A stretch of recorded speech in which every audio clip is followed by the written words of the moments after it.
Assalamualaikum warahmatullahi wabarakatuh. Selamat siang, salam sejahtera untuk kita semua yang hadir dan juga menyaksikan di program Celebes Virtual Business Week 2022 season ketiga di hari ini bersama saya Syaputri Indra Dewi. Celebes People, tema kita sangat menarik hari ini karena Indonesia adalah salah satu negara dengan ragam kebudayaan di dunia. Salah satunya adalah Sulawesi Selatan.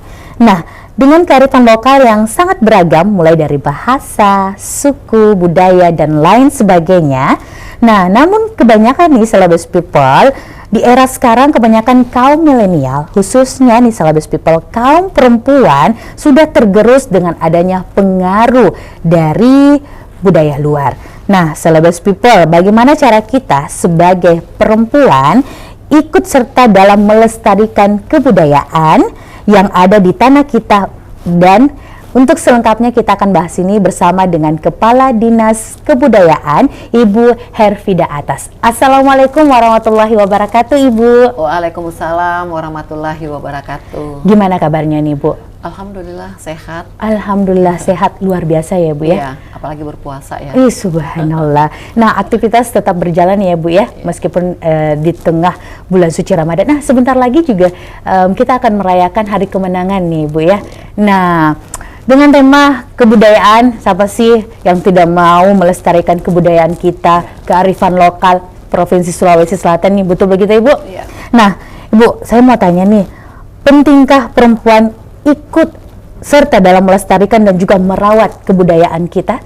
Sangat penting. Ya. Seperti apa pentingnya nih, Bu? Jadi seorang perempuan itu sangat terlibat dalam pelestarian budaya, karena kita ketahui bahwa anak-anak kita yang menjadi madrasah pertama itu adalah seorang ibu. Nah, tumbuhnya adat istiadat budaya itu kan dari mulai dari kita kecil, ya, tumbuh kecil sampai pada saat kita seperti saat ini. Jadi memang budaya itu harus selalu kita mengetahui, harus selalu diajarkan. Nah, itu dah dalam diajarkan sejak dini ya, Bu? Sejak dini. Oke. Seperti apa nih pemahaman dari masyarakat di luar sana yang ingin melestarikan kebudayaan kita supaya kita tuh tidak tergerus dengan budaya-budaya luar di luar sana, Ibu? Iya, jadi pentingnya peran seorang ibu. Ya, disinilah pentingnya seorang perempuan yang bisa memposisikan, yang mengetahui kemampuannya, bagaimana misalkan dia sudah berkeluarga, bagaimana dia harus mendampingi suami dengan aktivitas kesehariannya dan mendidik anak-anaknya, ya.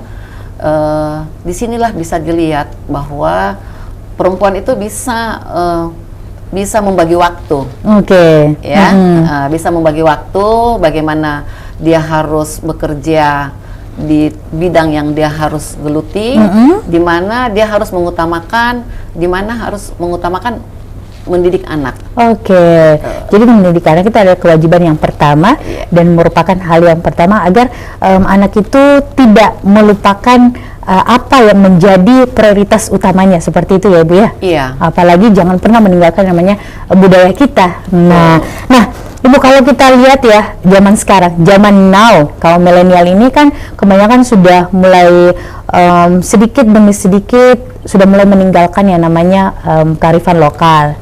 Nah, bagaimana nih sebagai Kepala Dinas Kebudayaan ini melihat kaum wanita yang sudah mulai tergerus dengan adanya budaya-budaya dari luar? Cara berpakaian contohnya, Ibu?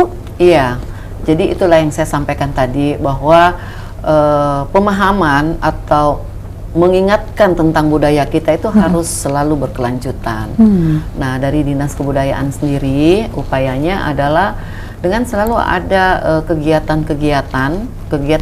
budaya tentunya ya, ya, yang harus kita tonjolkan. Walaupun anak-anak kita sering yang namanya juga teknologi itu tidak bisa kita tinggalkan, karena teknologi semakin hari semakin canggih, semakin berkembang. Kita juga tidak boleh meninggalkan itu, tetapi harus tetap dengan adat istiadat budaya, tidak meninggalkan itu semua. Tidak meninggalkan itu semua. Jadi memang harus ada selalu kegiatan-kegiatan budaya sehingga anak-anak kita juga bisa melihat walaupun dia melihat di televisi ya, salah satu contoh di media sosial tentang budaya-budaya luar, tetapi anak-anak kita tetap selalu berada di dalam koridor budaya kita. Nah, Ibu Elvida, pentingkah memang sebagai kaum milenial, terkhusus nih ya untuk kaum perempuan, melestarikan kebudayaannya dan memperkenalkan kebudayaan kita ini sampai ke mancanegara? Penting. Seperti apa pentingnya nih? Ya, seperti kalau ada event-event event-event di mancanegara, baik itu kita melaksanakan secara virtual, ya, kita selalu memperlihatkan bahwa budaya orang Indonesia, kebudayaan yang ada di Makassar khususnya, dengan menampilkan tarian-tarian, ya, baju-baju adat kita. Kan baju adat kita kan sangat digandrungi oleh wisatawan. Sangat diminati sama. Nah, dari situ kita bisa memperkenalkan kebudayaan kita dan kecintaan kita terhadap kearifan lokal yang kita miliki. Nah, terkait itu nih Bu, tapi bagaimana dengan modernisasi yang kita lihat saat ini? Kebanyakan nih perempuan sudah mulai melupakan kebudayaannya dan tertarik dengan kebudayaan lain. Nah, bisakah mereka ini merawat kelestarian budaya lokal agar anak cucu mereka atau generasi mereka ini tidak ketinggalan seperti itu, Bu? Iya, jadi seperti yang saya sampaikan tadi, teknologi itu penting, tetapi kita tetap harus kembali bahwa ada ciri khas daripada kita, ada budaya kita yang kita harus lestarikan dengan mengikuti perkembangan teknologi, tetapi tidak meninggalkan adat istiadat budaya yang kita harus selalu setiap saat mengajarkan kepada anak-anak kita. Bagaimana dengan melek budaya sekarang ini? Apakah semakin menurun atau semakin meningkat, Ibu Kadis? Kalau melihat zaman-zaman sekarang ini, zaman milenial, zaman now, zaman now ya, ya hampir boleh dikatakan agak menurun. Ya, itu disebabkan apa ya? Ya, kalau saya bilang sih itu kecanggihan dari teknologi. Ya, jadi dengan adanya Dinas Kebudayaan memang kita tidak boleh terkalahkan oleh teknologi-teknologi yang yang dibuat oleh negara-negara lain. Makanya kita kan kenal Makassar sekarang dengan visi misi Bapak Wali Kota. Makaverse, Makassar Metaverse. Nah, kita memperkenalkan budaya kita nanti walaupun tidak ke kota Makassar, dari luar pun, dari manapun orang boleh lihat bahwa oh di Makassar ini misalkan nih budaya itu kan bukan hanya kesenian. Misalkan di Makassar tuh ada banyak bangunan-bangunan cagar budaya yang patut kita lestarikan ya Ibu ya.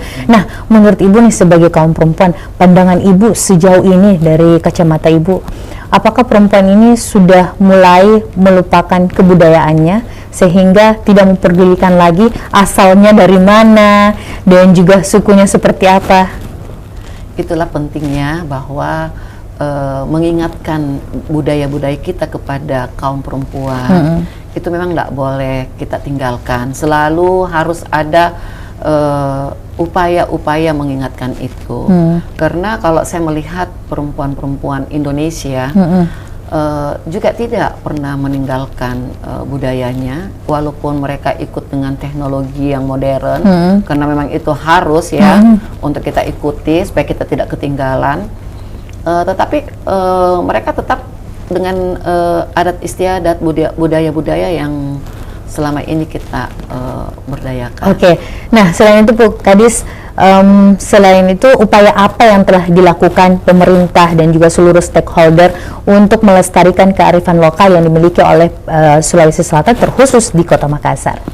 Iya, jadi kita seperti kayak permainan rakyat. Permainan rakyat. Anak-anak kita kan sekarang mana tahu yang kayak kita dulu dende-dende.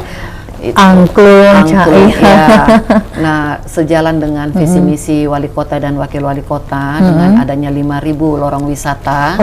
Ya, nanti di lorong-lorong tersebut nanti ada lorong budaya. Ya. Lorong budaya itu nanti ya di dalam aktivitas kegiatannya melibatkan masyarakat setempat, anak-anak kita ya, kita akan lestarikan permainan rakyat misalkan, terus menonjolkan makanan-makanan khas dari Kota Makassar. Nah, apa upaya dari pemerintah dan juga seluruh stakeholder ini, apakah sudah disosialisasikan dan sudah terrealisasikah dengan baik kepada masyarakat khusus di Kota Makassar ini, Bu Kadis? Kalau sosialisasi itu sudah. Sudah, ya. Oke. Sementara kita lagi progres untuk memulai kegiatan ini. Nah, ya ini kan namanya juga kegiatan jangka panjang, ya. Jadi insya Allah kalau sesuai dengan keinginan pemerintah, insya Allah budaya di Kota Makassar ini akan semakin tidak pernah terlewatkan. Berarti tidak ketinggalan seperti itu ya Bu Kadis. Nah, menurut Ibu Kadis nih dari tahun ke tahun ya, melihat dan juga secara langsung turun dan merasakan bagaimana peningkatan masyarakat dan juga antusias masyarakat untuk mengenal lebih jauh ketertarikan mengenai kearifan lokal yang mereka miliki. Iya, kalau ketertarikannya itu ya seperti yang saya selalu sampaikan bahwa memang kita selalu harus menonjolkan, misalkan ada acara apapun kita harus memakai baju bodo atau baju khas dari Kota Makassar, Sulawesi Selatan. Itu salah satu untuk tidak menggerus ya, bahwa pakaian-pakaian di luar daripada budaya kita bukan nantinya harus lebih lebih diminati tetapi kan pakaian adat kita juga kan semakin lebih maju dengan adanya modifikasi dan itu banyak perancang yang model busana dan merancang itu tetap merancang baju bodo ya gitu.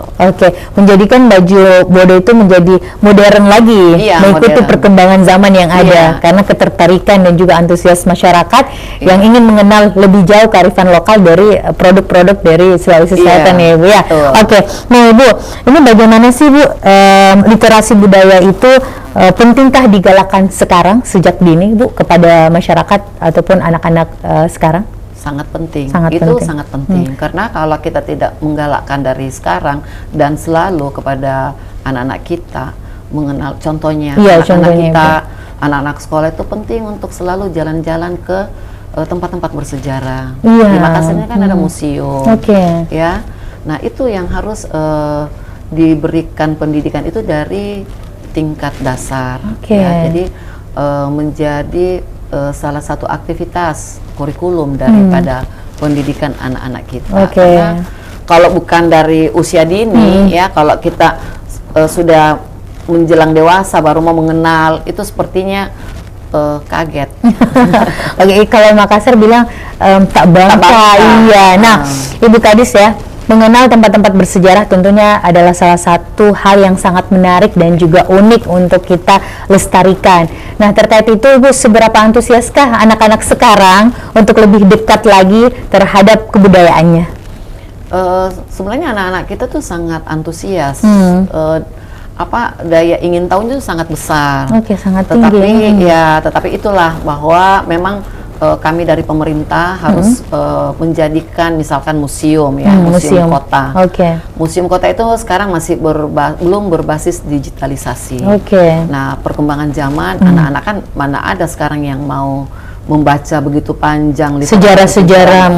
Jadi memang upaya pemerintah adalah membuat semua itu menjadi sistem digitalisasi sehingga anak-anak lebih tertarik untuk mengenal bangunan-bangunan atau situs bersejarah yang ada di Makassar. Berarti lagi-lagi gadget adalah salah satu tempat yang sangat bagus untuk menarik perhatian anak-anak sejak dini untuk lebih dekat lagi mengenal sejarah-sejarah dan juga perkembangan yang ada. Nah, mengenai museum-museum nih Bu, apakah museum-museum yang ada di Kota Makassar ini sudah bisa memberikan dampak yang positif untuk perkembangan anak agar lebih mengenal lagi sejarah-sejarah yang dulu dan juga kearifan lokal yang ditanamkan oleh Dinas Kebudayaan dan juga stakeholder lainnya? Jadi kalau kita melihat jumlah kunjungan yang ada di Museum Kota Makassar dan di Benteng Rotterdam, itu memang lebih besar jumlahnya adalah dari anak sekolah. Anak sekolah, Jadi sebelum pandemi COVID, anak sekolah itu dalam seminggu ada 3 sampai 4 trip yang datang berkunjung, dan antusias mereka saya perhatikan kalau berada di dalam gedung bersejarah, oh luar biasa. Mereka mau tahu, ada di Museum Kota itu ada 600 lebih koleksi. Mereka mau tahu ini asal mulanya. Nah, itulah yang saya sampaikan tadi, bahwa memang kita harus mentransformasi bahwa apa yang mereka lihat itu harus sudah berbasis digitalisasi. Dan jangan lupa ya, kebanyakan sekarang selfie dan diupload itu lebih bagus lagi, lebih dekat lagi untuk mengenal yang namanya benda-benda bersejarah, sejarah-sejarah yang sudah ditanamkan sejak dini kepada anak-anak usia dini. Kenapa sih Bu, anak-anak itu lebih kebanyakan lebih suka mengenal sejarah ketimbang orang dewasa? Apakah memang kurangnya kesadaran kaum milenial untuk lebih melek lagi nih terhadap kebudayaan kita? Iya, karena di dalam pergaulan mereka ya, kalau mereka ketinggalan dengan satu berita tentang sejarah, mereka kan juga nggak mau. Sering ada persaingan di antara anak-anak kita ya, di kaum milenial. Kalau menceritakan misalkan negara ini ada sejarah apa di dalamnya, nah mereka pasti nggak mau tahu. Makanya anak-anak kita tuh sekarang untuk daya ingin tahunya tentang sejarah itu sangat besar. Baik Ibu. Nah, pemirsa Celebes People, kita akan melanjutkan perbincangan kita mengenai tema kita pada hari ini. Usai jeda, tetaplah bersama kami di Celebes Virtual Business Week 2022 Women Chance Bisa Tonji.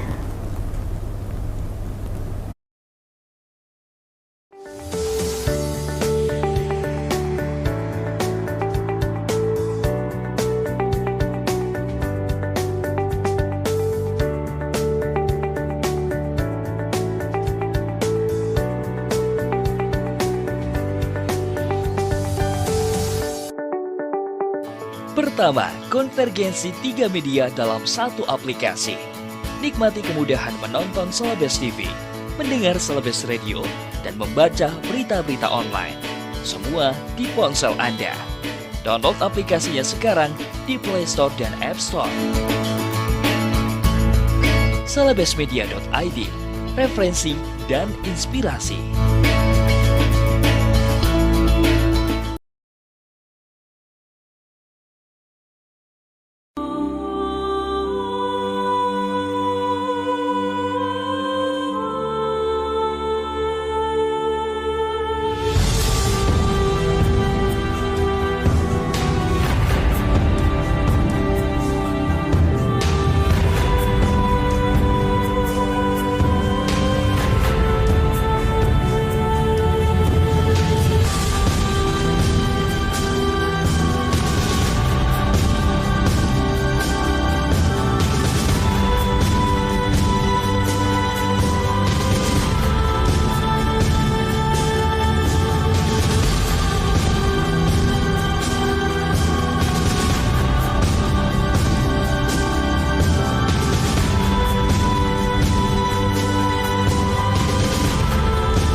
Pertama, konvergensi 3 media dalam satu aplikasi.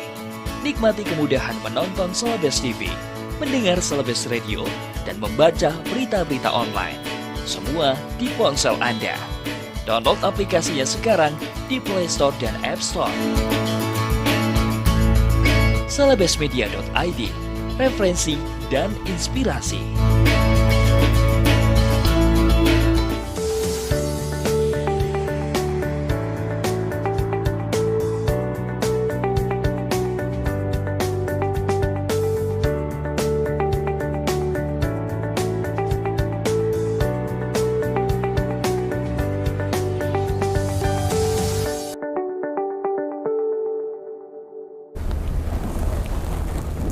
Celebes People, kembali lagi bersama kami di Celebes Virtual Business Week 2022 season ketiga. Masih bersama saya Syaputri Indra Dewi dan Kepala Dinas Kebudayaan Ibu Herfida. Nah Ibu, melanjutkan tema kita pada hari ini yaitu perempuan berdaya dan berbudaya.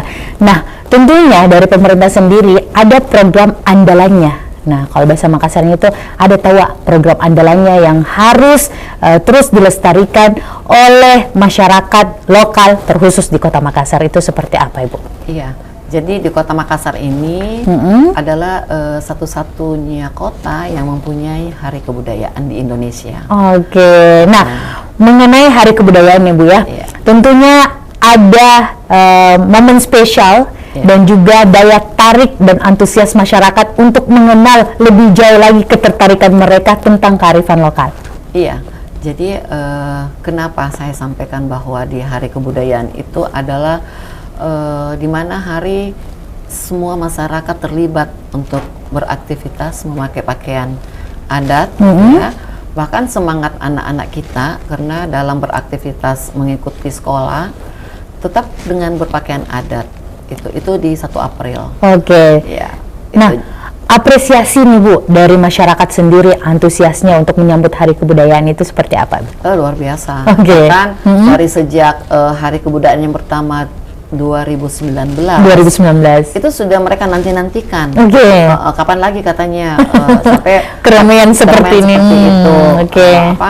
Anak sekolah merasa lebih antusias, lebih semangat ya Bu ya. Karena pada saat itu juga di hari itu mereka masing-masing membawa makanan tradisional, makan bersama di sekolahnya dan beraktivitas hari itu.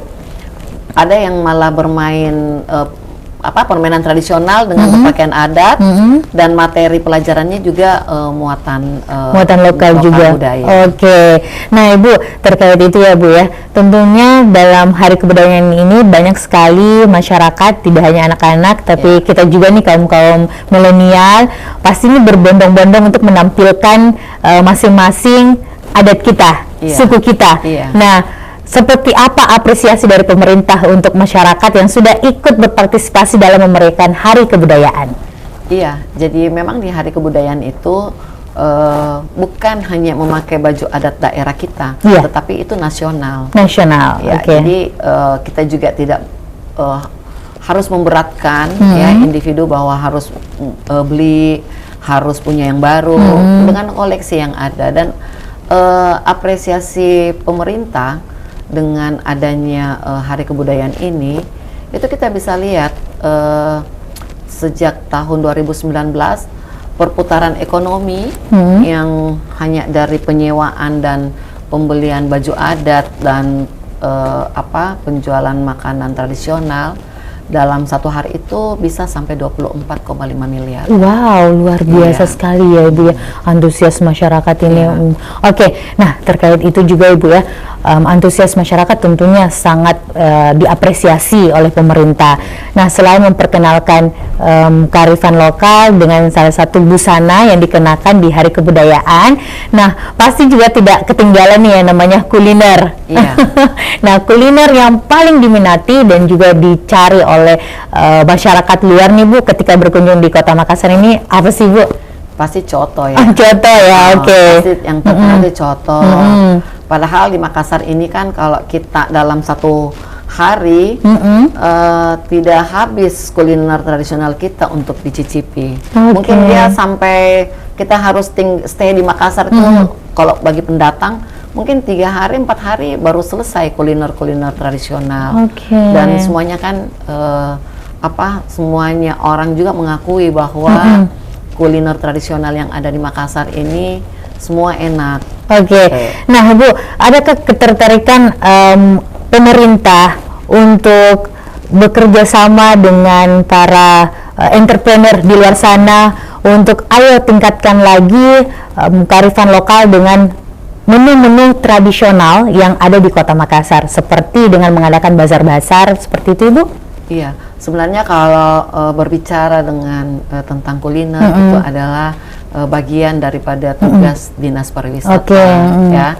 Tetapi dari sisi kebudayaannya kita melihat bahwa dengan kerja-kerja pemerintah seperti itu yang selalu kan kita biasa lihat kan ada basar, ada apa kuliner-kuliner yang basar yang dipamerkan memang khusus tradisional. Itu kan salah satu upaya pemerintah untuk masyarakat dan pendatang lebih mengenal lagi, apalagi anak-anak kita bukan hanya selalu gojek makanan kekinian. Makanan-makanan. Mereka juga harus lebih kenal bahwa makanan khasnya kita tidak kalah enaknya dengan makanan-makanan kekinian. Nah, selain menampilkan kuliner, di sini juga kan masyarakat juga ikut untuk menampilkan budaya mereka dengan cara berpakaian adat mereka masing-masing. Itu diikut sertakankah seperti itu, Ibu, di acara besar-besar yang diadakan oleh pemerintah dan juga stakeholder? Iya, diikutkan. Jadi setiap ada pameran, setiap ada kegiatan seperti itu, kita selalu menyiapkan ada stage panggung, di mana anak-anak kita atau masyarakat pada umumnya bisa ikut menampilkan apa yang menjadi yang mereka gandrungi selama ini. Yang menjadi memang sudah diatur bahwa setiap ada acara pasti ada panggung untuk mereka bisa menampilkan apresiasi buat. Nah, adakah lomba-lomba memang yang diikutkan oleh Dinas Kebudayaan untuk anak-anak sejak dini seperti tarian, diperlombakan cara menari dan juga menampilkan tari ini dari ini seperti itu, Bu? Ada. Kita ada kegiatan Getah Budaya. Getah Budaya. Nah, seperti apa itu, Bu? Itu kita menampilkan beberapa sanggar seni. Tapi kita lebih pusatkan dari sekolah-sekolah baik negeri maupun swasta. Nah, di situ mereka bersaing untuk menampilkan sanggar mereka masing-masing. Ya, mulai dari tampilannya, tampilan tariannya, kreasinya dengan pakaian-pakaiannya.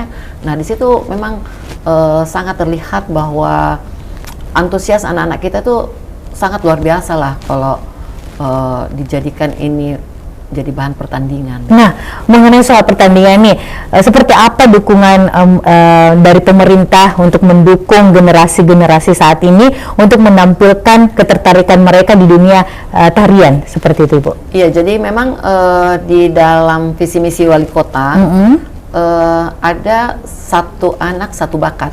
Satu anak satu bakat. Jadi di setiap sekolah itu memang sudah ada pembinaan, bukan cuman hanya tarian. Jadi kalau jika dia memang senang melukis, dia bisa melukis. Jadi bakat anak-anak itu semua muncul dipadukan dalam satu sekolah dan nanti kalau ada event-event tertentu mereka akan berkreasi di situ ya. Berarti memang pemerintah ini sudah menyediakan wadah dan juga tempat untuk anak-anak yang mau mengembangkan ketertarikannya, baik itu di seni lukis, tari dan lain sebagainya. Seperti itu ya, Bu ya. Dan itu berjalan sampai sekarang, Ibu? Berjalan. Sejauh apa sih, Bu, apresiasi dari masyarakat dan juga ibu-ibu yang melihat perkembangan anaknya yang didukung oleh pemerintah mengenai bakat yang mereka miliki? Iya, orang tuanya pasti lebih bangga ya. Satu saja contoh ya, kita pada saat Hari Kebudayaan mengadakan parade anak sekolah. Anak-anak sekolah itu ikut parade. Kan yang lebih seru orang tuanya. Dia lebih antusias, excitednya keluar, Bu. Semua keinginan orang tuanya keluar lah untuk menampilkan anaknya menjadi yang paling pada saat itu. Terbebas pokoknya, Bu ya. Nah, luar biasa sekali program-program dari pemerintah untuk mengembangkan minat bakat dari anak-anak sejak dini ya. Tapi kita juga tidak bisa menutup mata saat ini karena kebanyakan ya kaum milenial, tanda kutip ini wanita ya, Bu ya, yang dengan teknologi yang semakin canggih, terus melihat perkembangan dunia luar ini kayaknya lebih tertarik deh, lebih mengenal dunia luar daripada dunia yang mereka miliki seperti kearifan lokal yang mereka orang-orang di sini seperti orang Makassar, begitu, Bu. Iya, karena ya itulah namanya juga kalau kita masih punya jiwa-jiwa muda begitu ya, seperti yang saya sampaikan bahwa bukan hanya dalam hal berpakaian, dalam hal berbahasa. Iya. Ya, kita selalu berpesan kepada anak-anak kita bahwa tidak usahlah ikut logat orang Jawa, ya. Kita harus percaya diri aja, percaya diri menampilkan dialek bahasa kita, sehingga anak-anak itu tidak yang harus memaksakan diri harus logat, ya. Dan satu juga kecenderungan orang tua di zaman now. Iya, wow, ini gaul nih ya. Okay. Jadi kelihatannya ibu-ibu itu lebih mendukung begitu, mendukung dan lebih bangga kalau dikatakan bahwa anaknya itu umur masih TK sudah lebih pintar berbahasa Inggris daripada berbahasa Indonesia, tanpa disadari bahwa dengan cara seperti itu, mendidik anak seperti itu, kita akan meninggalkan bahasanya kita, budayanya kita sendiri. Betul sekali. Jadi Bu, harapan dari Kadis sendiri ini jangan pernah melupakan, harus diseimbangkan ya Bu ya. Tidak melupakan bahasa kita juga, tapi boleh juga mempelajari bahasa-bahasa di luar sana. Teknologi itu nggak boleh kita tinggalkan. Ya, kita harus tetap mengikuti perkembangan, tetapi dengan batas bahwa kita harus kembali pada budaya dan adat istiadat, kearifan lokal yang kita harus lebih junjung tinggi. Oke, sama dengan program dari pemerintah dan juga untuk mengenali masyarakat Kota Makassar ini bahwa orang-orang Makassar ini orang-orang somber ya. Iya, somber ya kan? Senyumnya selalu muncul. Seperti Ibu Kadis ini ya. Nah, Ibu melihat ini ya, dari bahasa, kita kan ini kaya akan bahasa Ibu ya. Semua daerah memiliki bahasanya sendiri. Nah, bentuk dari kecintaan mereka, bahasa mereka ini membawa mereka semua bisa bergabung dalam sebuah komunitas atau organisasi. Nah, adakah ketertarikan dari Dinas Kebudayaan untuk merangkul seluruh masyarakat anak muda milenial untuk tidak pernah melupakan bahasa yang mereka sudah tanamkan begitu, atau dari bahasa mereka dari daerah-daerah masing-masing? Iya, jadi memang kita selalu berpikir bagaimana supaya anak-anak kita ini dengan perkembangan zaman, mereka juga harus ikut dengan boleh berbahasa luar Inggris, maksudnya bisa berbahasa Arab bahkan ya. Tetapi bagaimana kita orang tua yang di rumah harus kembalikan bahwa anak-anak kita ini lebih harus mengenal bahasa lokal kita. Itu di situ sebenarnya yang paling penting adalah peran orang tua. Lagi-lagi peran orang tua. Iya, walaupun kita pemerintah membuat program apapun, itu kan sebatas pada pendidikan. Tetapi kalau keseharian orang tuanya masing-masing tidak juga tidak memperkuat ya kearifan lokal yang ada di kota kita ini, ya lambat laun anak-anak kita memang lebih mencintai budaya luar daripada budaya mereka masing-masing. Di sini memang harus kekuatan seorang ibu berperan di bagaimana mendidik anak-anaknya di rumah. Karena ibu itu ibarat guru yang paling pertama, yang memang pada dasarnya anak akan mengikuti apapun dari ajaran dari orang tua. Madrasah pertama kan madrasah, betul Ibu.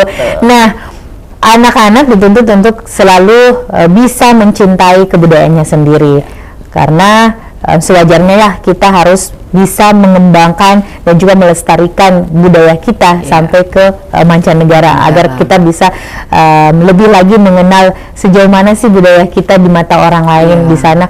Nah, mengenai budaya Ibu, pendidikan kan nomor satu untuk anak-anak saat ini.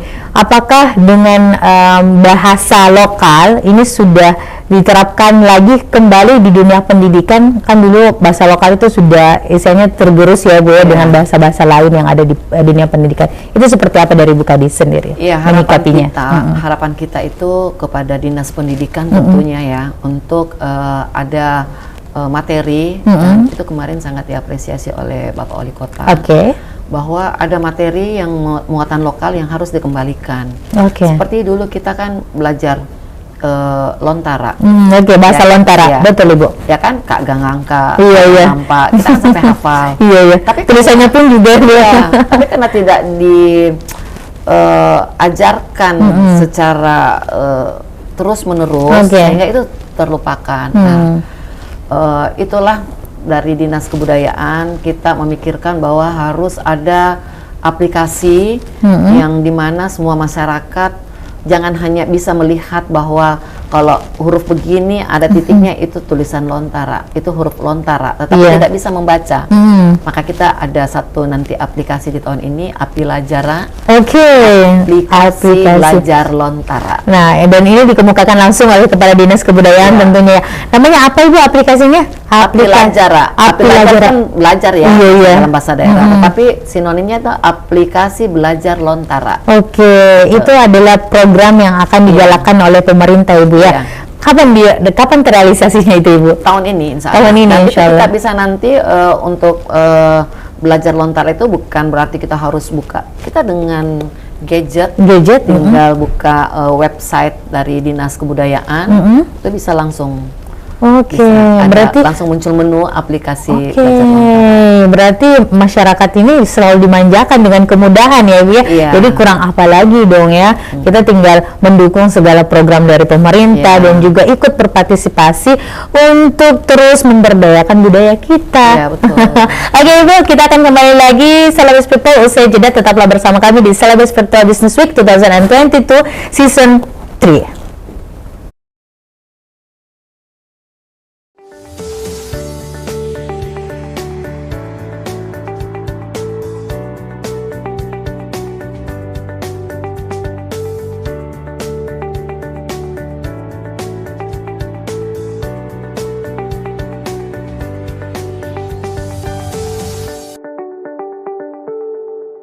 Pertama, konvergensi 3 media dalam satu aplikasi.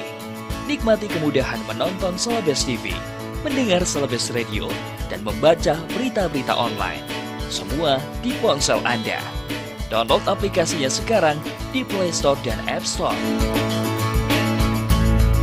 celebesmedia.id, referensi dan inspirasi.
Pertama, konvergensi 3 media dalam satu aplikasi. Nikmati kemudahan menonton Celebes TV, mendengar Celebes Radio, dan membaca berita-berita online. Semua di ponsel Anda. Download aplikasinya sekarang di Play Store dan App Store. celebesmedia.id, referensi dan inspirasi.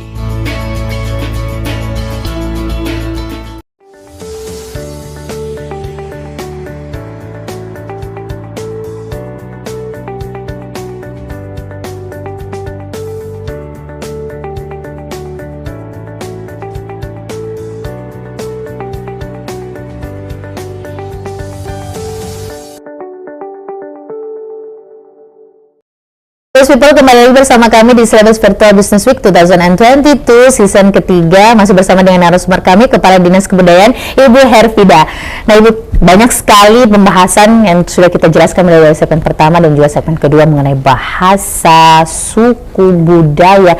Nah ini lagi mengenai adat istiadat. Nah biasanya Ibu, kebanyakan ya, tapi nggak semua juga sih Bu ya, mungkin karena pengaruh dari gadget juga, teknologi yang kurangnya istilahnya face to face, cara berbicara kita mungkin sudah berkurang dengan adanya gadget. Jadi kesibukan kita itu selalu dengan gadget masing-masing, apalagi ketika berada di rumah kan Ibu ya.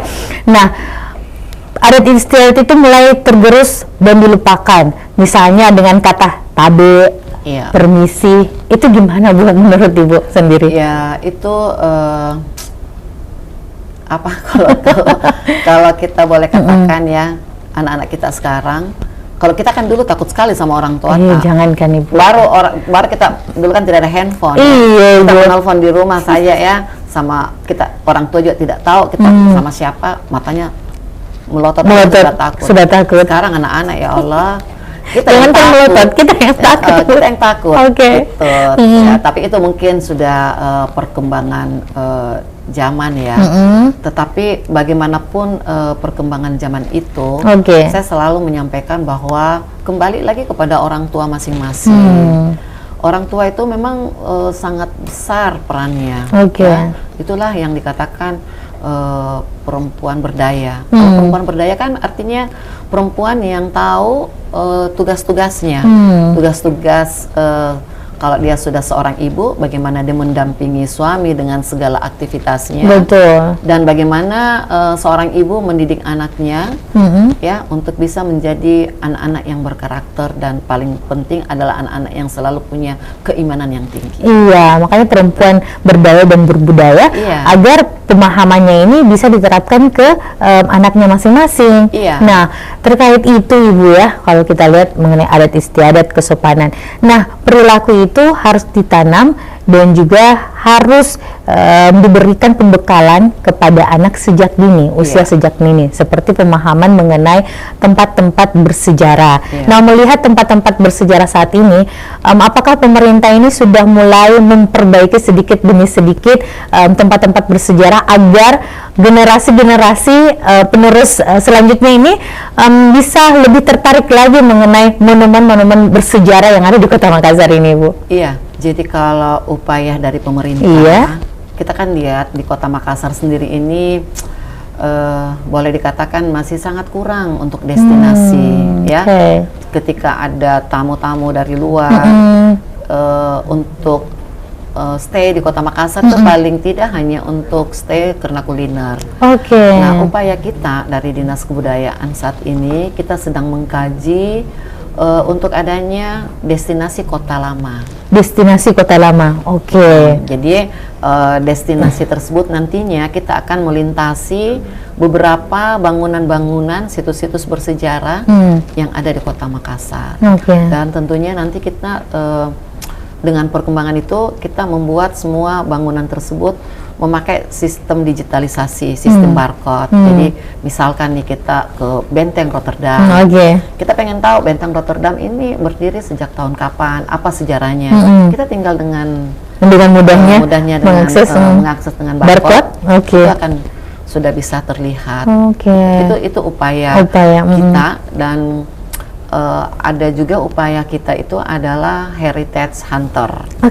Kita kan banyak lihat di Kota Makassar ini ada beberapa contohnya kayak Stadion Matoangin bisa dengan mudah dirubuhkan. Ya, itu karena masih minimnya perlindungan terhadap bangunan bersejarah. Nah, itulah tugas dari heritage hunter nanti, adalah untuk mengkaji bahwa apakah bangunan ini memang bangunan bersejarah. Kalau memang sudah bangunan bersejarah, kita akan menetapkan, kemudian kita akan melindungi. Jadi tidak seenaknya lagi ada oknum-oknum tertentu yang akan merubah bangunan tersebut tanpa izin daripada pemerintah kota. Berarti itu lagi upaya dari pemerintah lagi ya Ibu ya.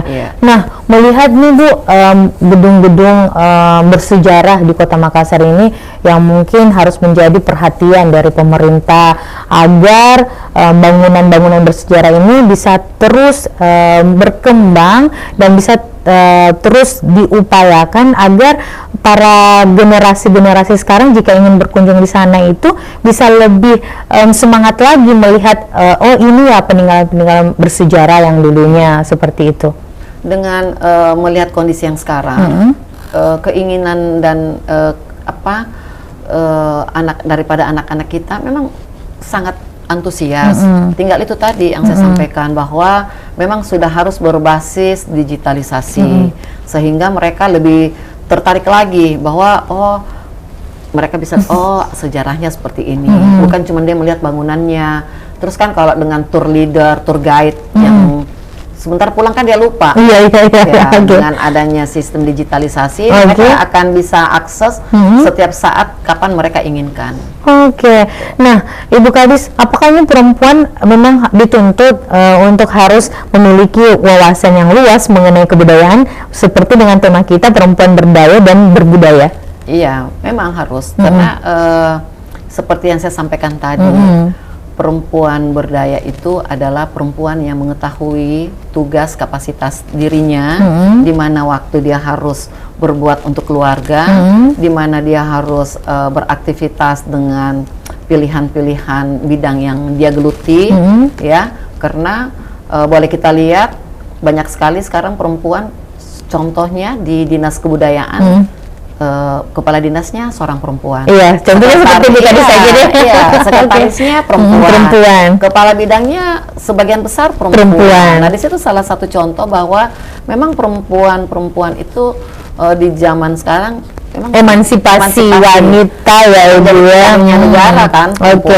Nah, Ibu sebagai Kadis nih Bu ya, Kadis Kebudayaan ini, bagaimana sih Bu rasa untuk memperjuangkan emansipasi wanita seperti Raden Ajeng Kartini Bu? Karena kan teman kita juga terlepas dari Women Chance Wanita Bisa Tonji Bu.